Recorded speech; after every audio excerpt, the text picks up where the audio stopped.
Seoul's skyline glittered like broken glass through Kayla Mensah's tears. She stood before the floor-to-ceiling window in her wedding dress, white silk now feeling more like a burial shroud than a symbol of joy. 25 years old, and this was how her story would end, sold like livestock to save a business that was never hers to begin with. "It's the only way to save us, Kayla. Please." Her uncle's voice still echoed in her skull. Uncle Samuel, who raised her after the accident that stole her parents when she was 7.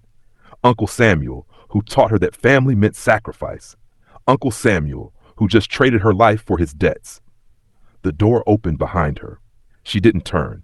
Heavy footsteps crossed the marble floor. Han Seung-Woo, her husband of exactly 4 hours, moved with the confidence of a man who owned everything he touched. And now, he owned her. He shrugged off his jacket, poured himself whiskey, and slid a document across the white marble table. "Read it," he said in perfect English, voice cold as winter steel. Kayla's hands trembled as she picked up the contract. 4 rules, printed in clinical black ink: no pregnancy, open marriage, no questions, public obedience. Sign it, not a request, a command. Her pen hovered. Her last chance to run evaporated as she pressed ink to paper, her signature sealing her fate. Seung-Woo opened a crystal pillbox. One small white tablet appeared beside a glass of water. "Take it. Every day. No exceptions." "What is it?" His eyes, sharp, monolid, utterly devoid of warmth, fixed on hers. "Did you already forget Rule 3? No questions." Kayla's throat closed. She swallowed the pill dry, feeling it scrape down her esophagus like a stone. He moved closer. She could smell his cologne, expensive, suffocating. His fingers traced her jawline with the tenderness of a man appraising property. "You're mine now," he whispered against her ear. "Legally, completely. Every inch of you belongs to me, and I take what's mine whenever I want it." Kayla closed her eyes as he began unfastening her dress. "I sold myself to save a family that sold me first." But what she didn't know, what she couldn't possibly know as her wedding dress pooled at her feet, was that she hadn't been chosen for love. She'd been chosen as a human shield, and someone was already planning her destruction. The pills arrived with breakfast. Every morning, like clockwork, a white tablet appeared beside Kayla's untouched toast and coffee. The housekeeper, a middle-aged woman named Mrs. Choi, would set the tray down without meeting her eyes, then disappear like smoke. Kayla had been in the mansion for 5 days. 5 days of swallowing pills she couldn't question. 5 days of sleeping alone in a bed big enough for 6. 5 days of being used and discarded like expensive tissue paper. She stared at her reflection in the bedroom's gilded mirror. The woman looking back was a stranger, hollow-eyed, silent, already fading. How did I get here? The answer was simple: survival. Kayla had been 7 when the car accident stole her parents. Uncle Samuel became her guardian, raising her alongside his failing import business in Accra. She grew up in shipping warehouses, learning inventory systems before she learned algebra. By 16, she was working 16-hour days, managing accounts, negotiating with suppliers. She did it because she believed loyalty meant sacrifice. She did it because Uncle Samuel said family was everything. She'd never been kissed, never been held, never lived a single day for herself. At 25, she traded her virginity and her future to save a man who couldn't even look her in the eye anymore. Uncle Samuel had visited once since the wedding. He'd stood in the mansion's marble foyer, hands clasped, thanking Seung-Woo profusely in broken Korean. He'd glanced at Kayla only once, a fleeting look of guilt before he pocketed the check and left. She hadn't cried. She'd already used all her tears. Han Seung-Woo was 2 different men. In public, he was Seoul's golden philanthropist, investor, club owner, art collector. Magazine covers called him Korea's most eligible bachelor, right up until the wedding announcement. Camera flashes followed him everywhere. In private, he was something else entirely. Kayla had learned quickly that her husband was a pleasure addict with connections that ran underground: organized crime, political favors, money laundering wrapped in legitimate business. He viewed people as tools. Love was a transaction. Intimacy was mechanical. He took her whenever he wanted, morning, night, between business calls. His touch was dominant, clinical, focused entirely on his own satisfaction. The moment he finished, he'd leave. No words, no tenderness, just the sound of the door closing. She was his wife in name only. In reality, she was a beautiful ghost haunting his mansion. The mistresses came and went through the side entrance. Hae-soo was the worst. 28, stunning, with porcelain skin and designer everything. She'd smile at Kayla with venom dripping from perfect lips, wearing dresses that cost more than Kayla's entire wardrobe. "You're the wife," Hae-soo had said once, adjusting her Chanel bag. "I'm the woman he actually wants." Other women followed, models, influencers, socialites. They'd leave with envelopes of cash and satisfied smiles. Kayla would watch from the upstairs window, her wedding ring feeling like a shackle. The household staff pitied her. She could see it in their averted eyes, their gentle voices, the way Mrs. Choi would sometimes leave extra food on her tray. Min-jun, Seung-Woo's bodyguard, was the only one who showed her actual kindness. He'd open doors, carry her bags, offer small nods of acknowledgement. Once, when she'd stumbled on the stairs, he'd caught her elbow and said quietly, "Be careful, ma'am." It was the most human interaction she'd had in weeks. On the seventh night, Seung-Woo found her standing at the window again, staring at the city lights. "Why do you keep standing there?" he asked. Kayla didn't turn. "I'm trying to remember what freedom looked like." He was silent for a long moment. Then his footsteps retreated, and she was alone again. Always alone. Even when he was inside her. 3 months into her marriage, Kayla discovered she'd been turned into a weapon. She was in the library, a room Seung-Woo rarely used, when she heard voices drifting from his study down the hall. Korean, spoken rapidly. She'd been secretly taking language lessons for 6 weeks, spending hours with audio files while he was out conducting business. Her tutors said she was a natural. Hunger made people learn fast. Kayla moved closer to the partially open door, heart hammering. "Foreign wife strategy is working perfectly," a man's voice said. No one would dare touch him now. International attention would be immediate. The Americans, the UN, it's brilliant, really. Another voice laughed. "He's untouchable. Marry a black woman from Ghana, and suddenly every assassination attempt becomes an international incident." Kayla's breath stopped. She's the perfect shield, young, innocent, photogenic. The media loves her. Does she know? Of course not. She thinks he married her to save her uncle's pathetic business. Their laughter felt like knives. She wasn't a wife. She was a bulletproof vest. The public parade began immediately after. Seung-Woo brought her to an investor gala at Seoul's most exclusive hotel. She wore a champagne-colored gown he'd had delivered that afternoon. No discussion, no choice, just expectation. The moment they stepped from the car, his hand found the small of her back. Warm, possessive, protective. "Smile," he murmured against her ear. "You're madly in love with me." Camera flashes exploded like gunfire. He guided her through the crowd, introducing her as "my treasure" and "the woman who changed everything." He kissed her temple, held her hand, laughed at her fabricated stories about their whirlwind romance. The performance was flawless, but the moment the elevator doors closed, his hand dropped. His smile died. The warmth evaporated like steam. "You did well," he said flatly, checking his phone. Kayla stared at their reflection in the mirrored walls, a beautiful couple with an ocean of nothing between them. She played her role perfectly, smiling, gracious, empty. But something was changing inside her, something cold and calculating. The garden confrontation happened on a Tuesday. Kayla was reading when Hae-soo appeared in the doorway, flanked by 2 other mistresses, a willowy model and a social media influencer with millions of followers. "Look at her," Hae-soo said in Korean, assuming Kayla couldn't understand. "Playing house in her little corner." The other women giggled. Hae-soo switched to English, her accent sharp. "You think that ring makes you special? You're just the legal shield, darling. I'm the one he actually wants. I'm the one who knows what he likes in bed, what makes him—" "Scream?" Kayla said quietly, not looking up from her book. "I know. The walls are thin." Hae-soo's perfect face twisted. "You're the charity case," the influencer said. "The diversity hire of wives." They laughed. But Kayla noticed something, the desperation behind Hae-soo's eyes, the way her hands clenched when she mentioned Seung-Woo's name. She's afraid of losing him. Kayla filed that information away. That night, she started a journal. Names, faces, schedules, who visited when, who left with money, who had access to Seung-Woo's private spaces. She documented everything, hiding the leather-bound book behind a loose panel in her closet. "If I'm going to survive this, I need to understand how this kingdom works." She wasn't just a victim anymore. She was becoming a student of power. Late that week, Sang-woo appeared in her bedroom after taking her. Usually he left immediately. This time he sat on the edge of the bed, silent. Minutes passed. "What?" Kayla finally asked. He almost spoke. His mouth opened, then closed. Whatever vulnerability had surfaced disappeared behind his usual mask.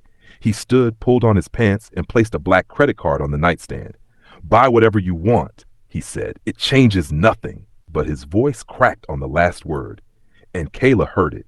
Kayla spent $50,000 in 2 weeks, not on clothes or jewelry, on education, private Korean tutors, business law consultants, cultural etiquette coaches. She absorbed everything like a woman dying of thirst, studying until her eyes burned, practicing pronunciation until her tongue ached. She started dressing differently too. Gone were the soft pastels Seung-Woo's stylist had chosen. She wore sharp, tailored suits in navy and black, elegant sheaths that commanded attention without begging for it. Power dressed like silk and steel. When she walked into Sang-Woo's business meeting uninvited, every head turned. "Mrs. Han," his associate stammered in Korean. "This is a private." "I understand," she replied in flawless Korean. "Please continue." Sang-Woo's eyes snapped to hers. Shock. Then something darker flickered across his face. He gestured to an empty chair. "Sit." She did. The negotiation was falling apart.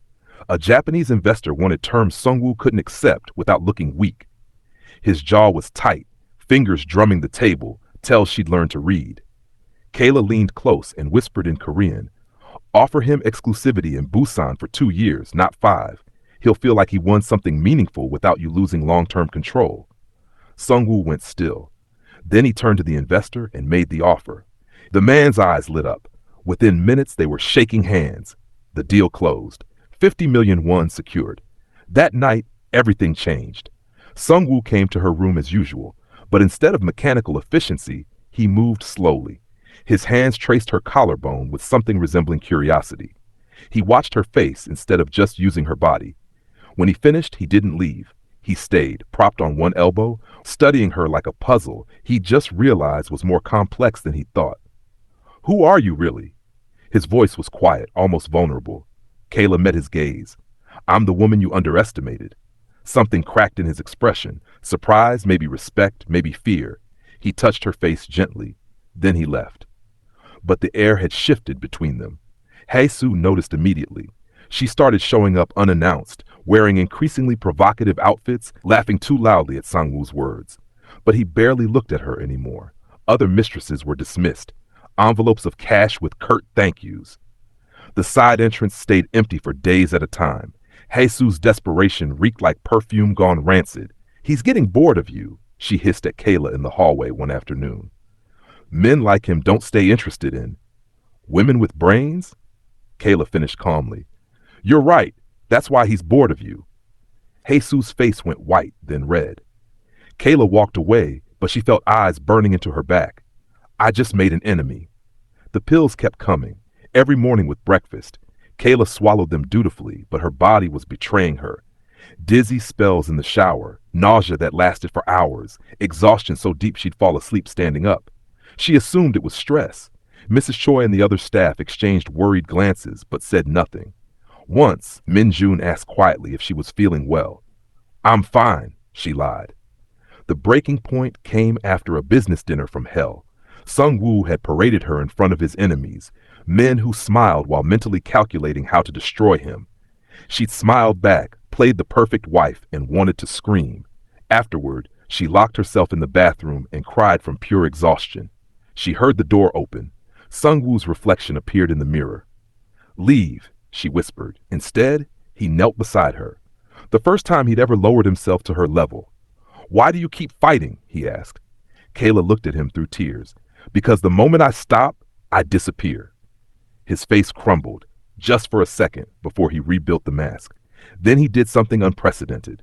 He lifted her into his arms, carried her to bed, and stayed, all night, his arm around her waist, his breath warm against her neck. For the first time since their wedding, Kayla didn't sleep alone, and somewhere in the darkness, Hae-soo was making plans. Kayla threw up for the 7th morning in a row. She gripped the cold marble sink, watching her reflection waver through tears and nausea. The dizziness had gotten worse. The exhaustion was bone deep now. But this was different. No, it's impossible. The pills. She took them every single day. But her period was 3 weeks late. She waited until Seung-Woo left for a meeting, then slipped out through the service entrance. Min-jun offered to drive her, but she shook her head.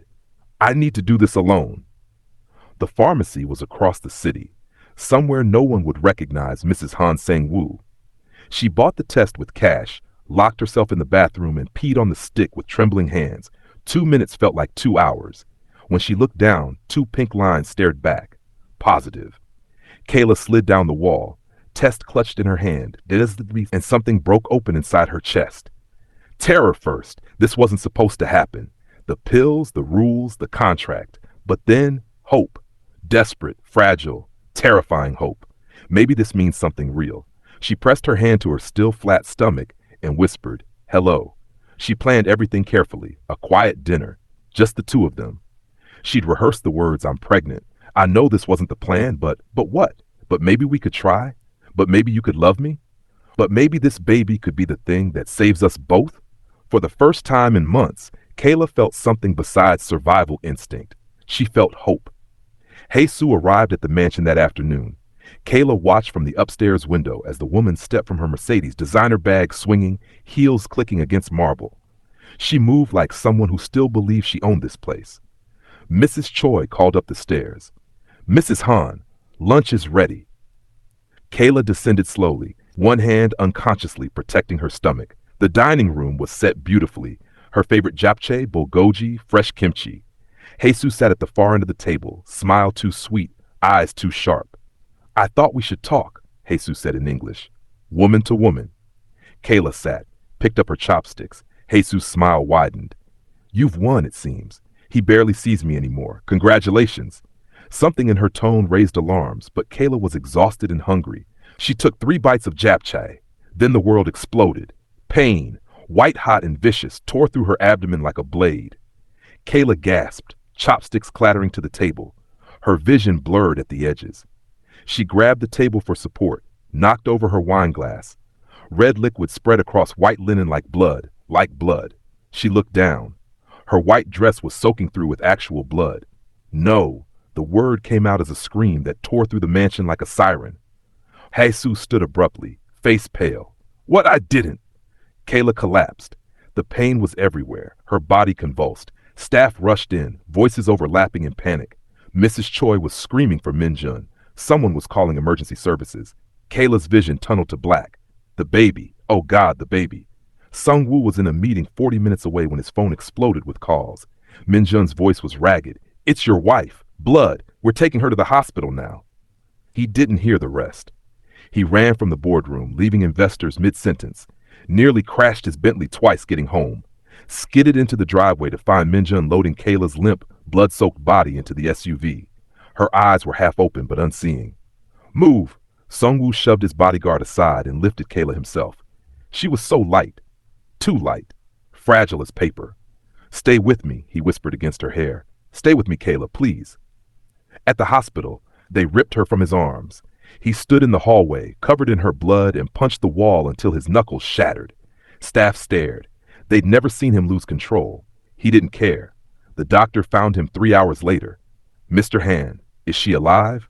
His voice was destroyed. Yes, but the doctor's face was grave. She was pregnant, about 8 weeks. I'm sorry. We couldn't save it. The world stopped. Seung-Woo couldn't breathe, couldn't think, couldn't process. Pregnant. She was pregnant. He staggered into her room. Kayla lay in the bed, staring at the ceiling, tears sliding silently into her hair. I was going to tell you tonight, she whispered without looking at him. Seung-Woo's legs gave out. He fell to his knees beside her bed, pressed his forehead against the mattress, and wept. For the first time in 20 years, Han Seung-Woo broke.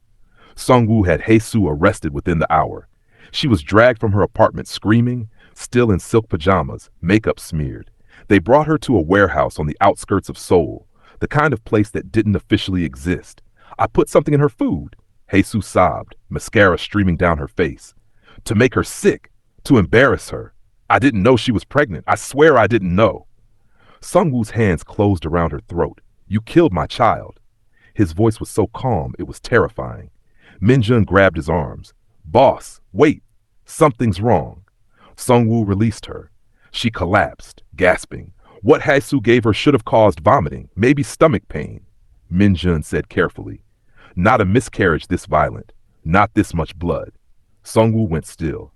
Test the pills, he said quietly. Every pill she's been taking since the wedding. The medical report arrived 48 hours later. Seung-Woo read it in his office, alone, as Seoul's skyline glittered behind him. Subject's body shows signs of prolonged toxin exposure. Severe reproductive system damage. Substances found, synthetic contraceptives, combined with compounds designed to degrade uterine lining over time. Conclusion: patient was being systematically poisoned for approximately 4 months. The paper crumpled in his fist. The vitamins weren't vitamins. Someone in his house had been slowly killing his wife since their wedding night, and he'd handed her the pills himself. Kayla refused to see him. She sat in the hospital bed, staring out the window at nothing. Nurses brought food she didn't eat. Doctors spoke words she didn't hear. When Seung-Woo tried to touch her hand, she pulled away like he'd burned her. Don't. Her voice was flat. Dead. Kayla, you killed our baby with your games. She finally looked at him, and her eyes were empty. Your rules, your pills, your mistresses. You destroyed everything before it even had a chance to exist. I didn't know.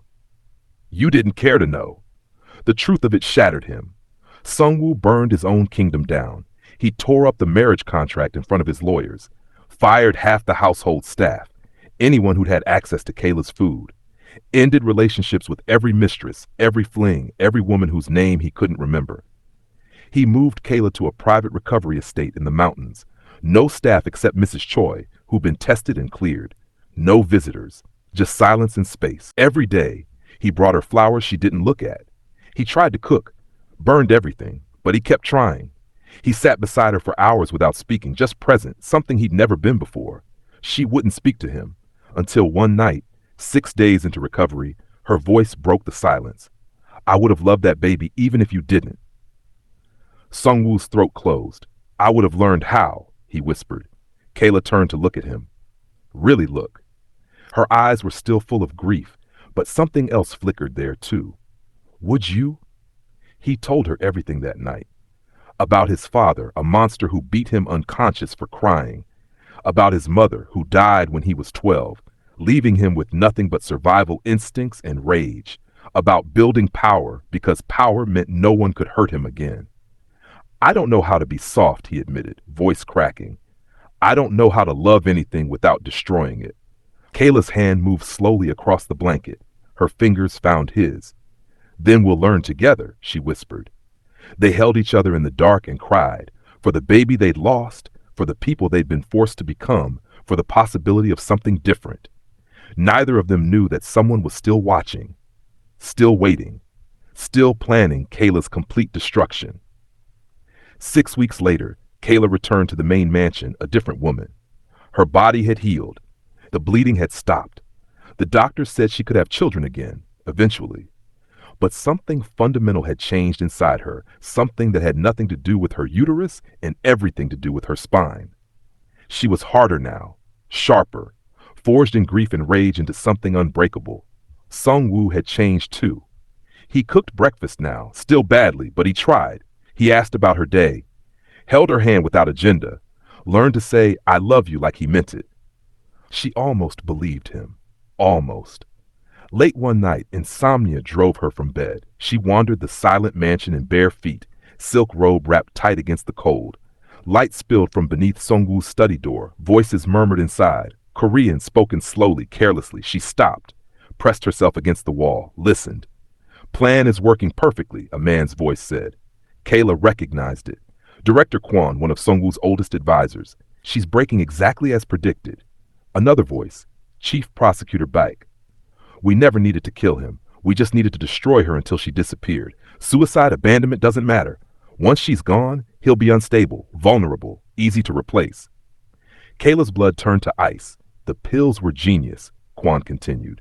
4 months of slow poisoning. By the time she got pregnant, if she somehow managed it, her body was already compromised. The miscarriage was inevitable. Haesu just accelerated the timeline, Baek laughed. Stupid woman thought she was acting alone. The isolation, the mistresses, the humiliation, all calculated. Break her spirit, destroy her body, and watch him crumble. Kayla's hand covered her mouth to stifle a gasp. How much longer? Not long. She's already dead inside. It's just a matter of time before she makes it official. They laughed. Both of them laughed. Kayla walked calmly back to her room. Didn't scream, didn't cry. Didn't wake Seung-Woo sleeping peacefully in her bed. She sat at her vanity and stared at her reflection. A white pill sat on the nightstand. The vitamins had resumed after her recovery. Mrs. Choi delivered them with breakfast, unaware they'd been replaced with harmless supplements. But this one was different. Kayla picked it up, held it to the light, studied the innocent white coating that hid poison.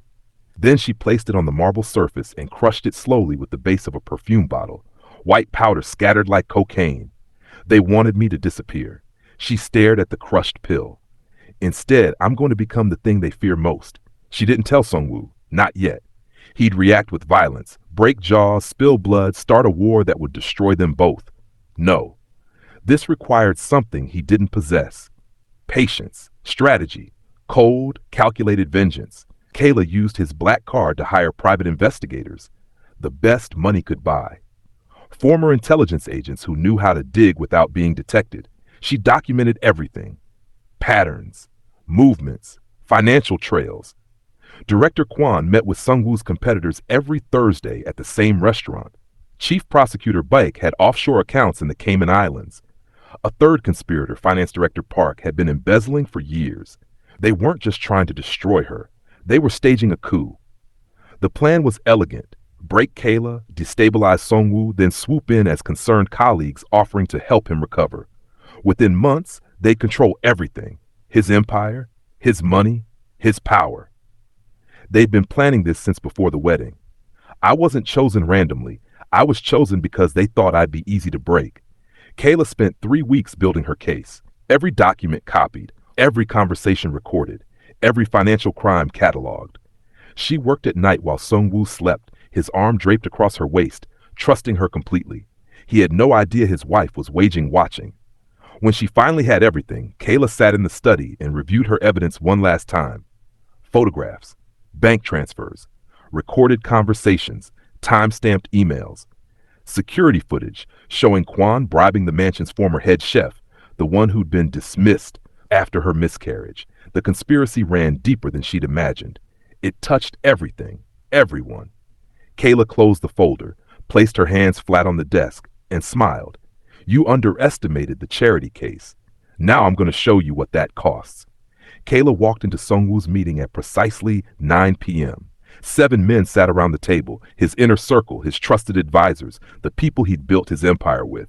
They looked up in surprise as she entered wearing a blood-red suit, hair pulled back, face expressionless. Seung-Woo frowned. Kayla, She placed a folder on the table. Silence fell like a guillotine. I know who's trying to kill me, she said calmly, and I know why. She opened the folder. Photographs spilled across the mahogany surface. Bank statements, recorded conversations, security footage. Director Kwan, Chief Prosecutor Baek, Finance Director Park. She pointed to each man. You've been systematically destroying me to destabilize my husband. The pills, the mistresses, the isolation, even my miscarriage, all part of your coup. The color drained from their faces. Seung-Woo stood slowly. What? How long have you known? His voice was deadly quiet. Long enough to build a case they can't escape. Kayla pulled out more documents. Here's Kwan meeting with your competitors. Here's Baek's offshore accounts. 17 million won embezzled over 3 years. Here's Park bribing the chef who poisoned my food. She dropped a recording device on the table. Pressed play. Their voices filled the room. Break her spirit, destroy her body, and watch him crumble. Seung-Woo's control shattered. He grabbed Kwan by the throat, slammed him against the wall. You tried to kill my wife. You killed my child. Boss, wait. Min Jun moved to intervene. Let him speak, Kayla said coldly. Seung-Woo released Kwan, who collapsed gasping. Baek stood abruptly. She's lying. This is fabricated. Kayla produced financial records. Your signature. Your accounts. Your crimes. Would you like me to show everyone the villa in Jeju you bought with stolen money? He sat down. Park tried different tactics. Mrs. Han, you don't understand the complexities of... I understand you're a thief and a murderer. Her voice cut like glass. You poisoned me for 4 months. You destroyed my ability to have children. You killed my baby. She leaned forward, hands flat on the table. You underestimated the foreign wife. That was your fatal mistake. Park lunged at her. Seung-Woo's fist shattered his jaw before he got close. The man collapsed, blood pooling. Seung-Woo turned to Kayla, rage and shock warring on his face. What should we do with them? Everyone in the room understood in that moment. Power had shifted. She was no longer the protected wife. She was the judge. Kayla looked at the three men who tried to erase her. They wanted me to disappear, she said quietly. Let's return the favor. She turned to Min-jun. Exile them, strip their assets, destroy their reputations. I want them to experience every humiliation they inflicted on me. No killing? Min-jun asked. No. Kayla's eyes were cold. Death is too quick. I want them to live with what they've lost. The next 3 weeks, Kayla restructured everything. She didn't ask permission. She gave orders, promoted honest people who'd been overlooked, created financial oversight systems, installed loyalty checks, reorganized the power structure so no small group could ever stage a coup again. Seung-Woo watched her work, mesmerized. She was brutal, efficient, terrifying. Enemies started falling, not through violence, but through strategic moves that left them powerless. Deals that should have failed succeeded. Contracts materialized from nowhere. People whispered, "She's the real power now." Late one night, Seung-Woo found her in the study, reviewing documents. "You're terrifying," he said, but he was smiling. Kayla looked up. "You made me this way." "No." He crossed to her, tilted her chin up. "I just stopped standing in your way." She stood, and they were eye to eye. Equal. "I love you," he said. This time, she believed him. They kissed, not as owner and possession, not as victim and savior, but as partners who'd survived hell and emerged stronger. When they pulled apart, Kayla smiled. "Now," she said, "let's rule." 6 months later, Kayla sat at the head of a conference table in a glass tower overlooking Seoul. Seung-Woo presented the deal, a 50 billion won merger with European investors. His voice was confident, commanding. But the investors' eyes kept drifting to the woman beside him. She wore an ivory power suit, natural hair styled in an elegant crown of braids, diamond studs catching light. She'd spoken only twice during the 90-minute meeting. Both times, the entire room had shifted. When the German CEO hesitated on terms, Kayla leaned forward slightly. "You're concerned about the Asian market's volatility. Understandable. But our third quarter projection shows 14% growth across semiconductor exports alone. The risk you're worried about, it doesn't exist in our portfolio." She slid a document across the table. Page 7. Independent audit results. The CEO read, blinked, signed, deal closed. After the meeting, the room emptied until only Kayla and Seung-Woo remained. He loosened his tie, poured 2 glasses of whiskey, and turned to her with a smile that was proud, amused, and completely genuine. "What should we do next?" Kayla accepted the glass, took a sip, let the question hang between them. Then she smiled. Not sweet, but knowing, powerful, dangerous. "Now," she said softly, "we rule." Their life had transformed completely. In public, they were Seoul's power couple, photographed at charity galas, featured in Forbes Asia, interviewed about their inspiring love story. Kayla spoke at women's business conferences. Seung-Woo credited her publicly for the company's success. The world saw a fairy tale.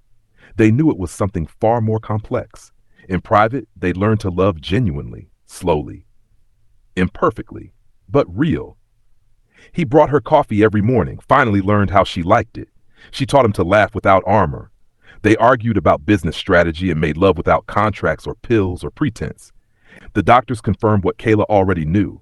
Her body had healed. She could have children again. They decided to wait, to choose it consciously this time, together. "When we're ready," Seung-Woo said, hand on her stomach. "Not before." Kayla kissed him. "When we're ready." One evening, Kayla stood before the floor-to-ceiling window where her story had begun. Seoul glittered below. A city that had once felt like a prison now looked like a kingdom. She wore a silk robe, hair loose, face peaceful. No tears this time. Seung-Woo's arms wrapped around her waist from behind, chin resting on her shoulder. "Do you regret marrying me?" he asked quietly. Kayla was silent for a long moment. "I regret who I had to become to survive you," she said honestly. "The fear, the pain, the woman I buried to stay alive."